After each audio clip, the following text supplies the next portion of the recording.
Viewer discretion is advised.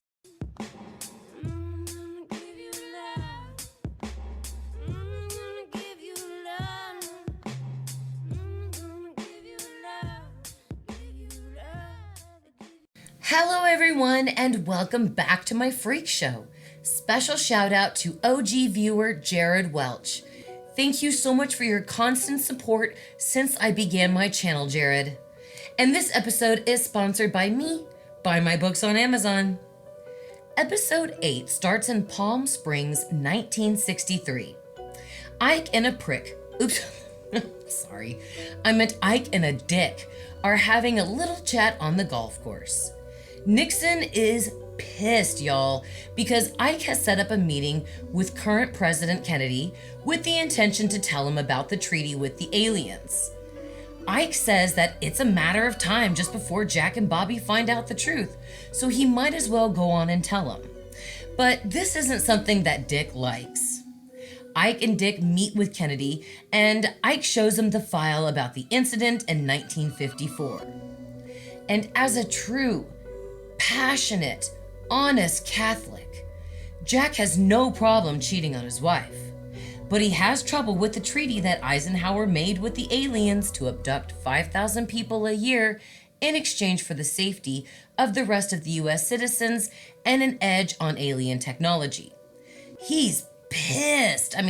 Getting out his terrible anger with Marilyn Monroe, his mistress, while they're in bed together. Oh, the irony here, y'all, with a true Catholic in bed with a woman who's not his wife talking about aliens. I really enjoyed how Ryan and Brad and Manny shed the light of hypocrisy on organized religion in this episode.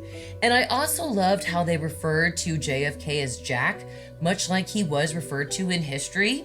So it's really nice to see that they actually kept in tune with history somewhat when it at least came to JFK. At this point, Marilyn recounts when she was a child and had an alien experience with a teddy bear. All of a sudden, she was a kid, and all of a sudden, a teddy bear appeared that wasn't hers in her bedroom, and it turned almost like alien. She tells Jack about, the United States citizens and how we expect the truth from him. So Kennedy uses this to make a decision that he will tell the American people about the treaty with the aliens, and most importantly, that it was all Eisenhower's decision. Now, in the next scene, Mammy and Ike are sitting down to eat a meal from the new microwave and implies that it was created with alien technology. Suddenly, a breaking news story informs them that JFK was assassinated in Dallas, Texas. Mammy is happy and tells Ike that she should be proud, but he's disturbed, rightly so, that Jack Kennedy was killed over aliens. She asks him why he made the treaty with the aliens in the first place, and we flash back to 1954 and the reason why Ike decided to make the treaty with the aliens. Okay, so we flash back to Ike meeting with his department heads. They're all talking and trying to decide what to do when Marie's alien ass busts into the meeting like the asshole that she is and entices them to her side of the force with futuristic badass technology. She says that their species is dying and they just can't come out of the alien closet on Earth because we have diseases that they simply can't adapt to yet. So they must create something better, something part human and part alien. If the United States doesn't take the alien offer, the aliens are going to move to another country and make them the same offer. So we don't have very long to decide, as their test subject has just died. And after Marie's head pops like a ripe grape, they go to see Amelia, who has given birth, and the baby has been born an alien and killed everyone. So we do understand that Amelia was their test subject and that the experiment had failed. Ike and some red shirt military guys go inside the room, and Ike kills the alien baby with a headshot. So those who predicted out there, you guys, that a baby would die this season, technically you are correct. Later, poor Ike is rightfully drinking hard while Mimi prattles away about her star-studded birthday party and how she has now set the trend for birthday parties around the country. She then goes behind her husband's back to tell Dick Nixon about the aliens so he can convince Ike to accept the treaty. When Dick confronts Ike about this treaty, Ike sees that he's using a handkerchief that belongs to his wife. So Ike, he understands that it was his wife who inspired Richard Nixon to talk to him about the aliens. So Ike goes home and confronts his wife, and she straight up admits the truth to him. And then her eyes turn white, and she informs him that she is now possessed by the same alien that inhabited Marie.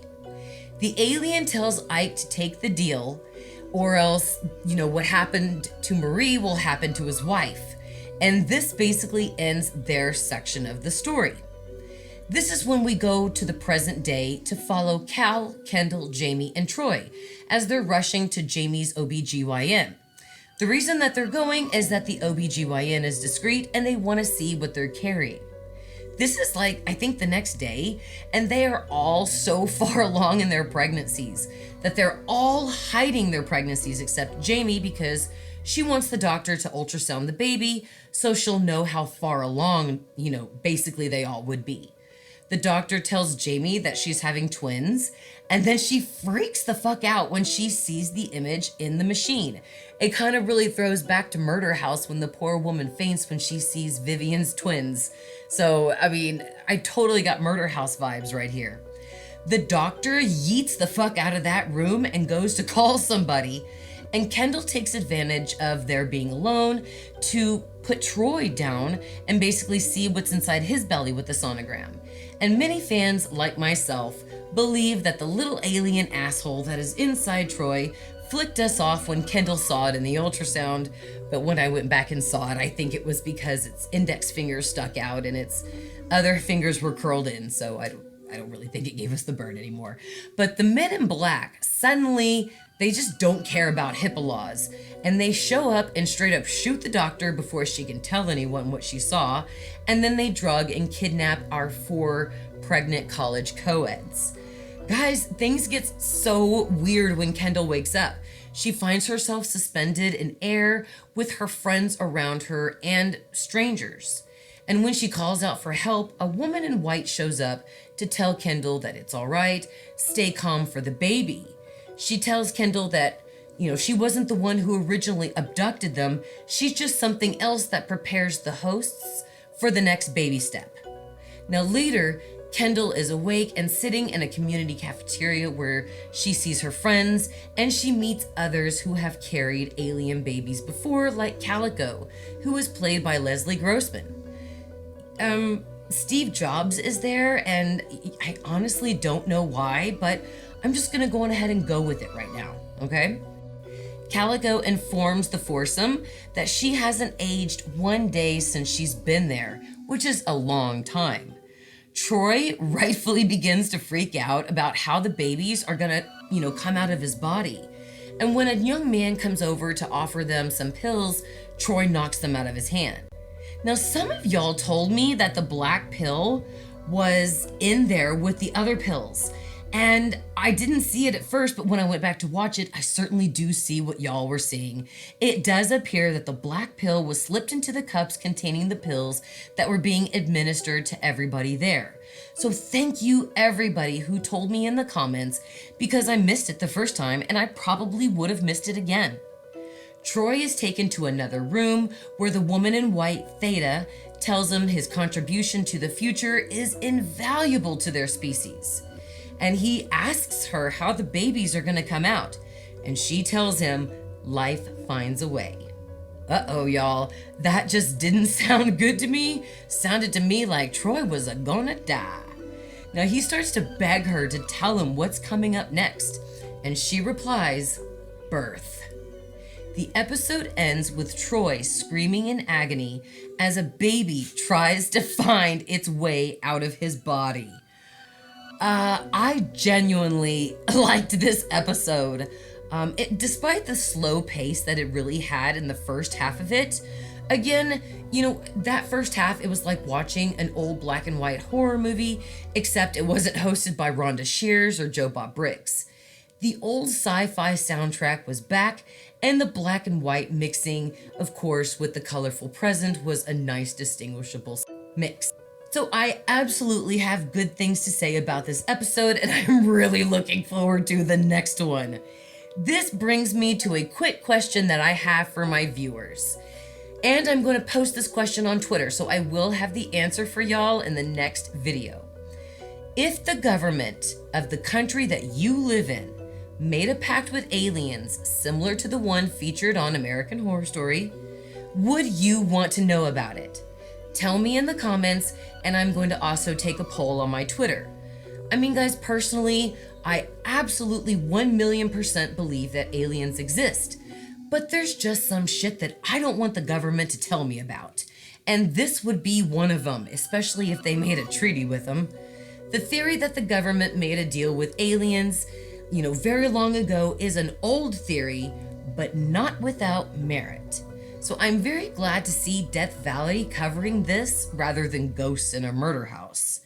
But again, I do not want to know if our government made a treaty with aliens. Would you? Let me know in the comments.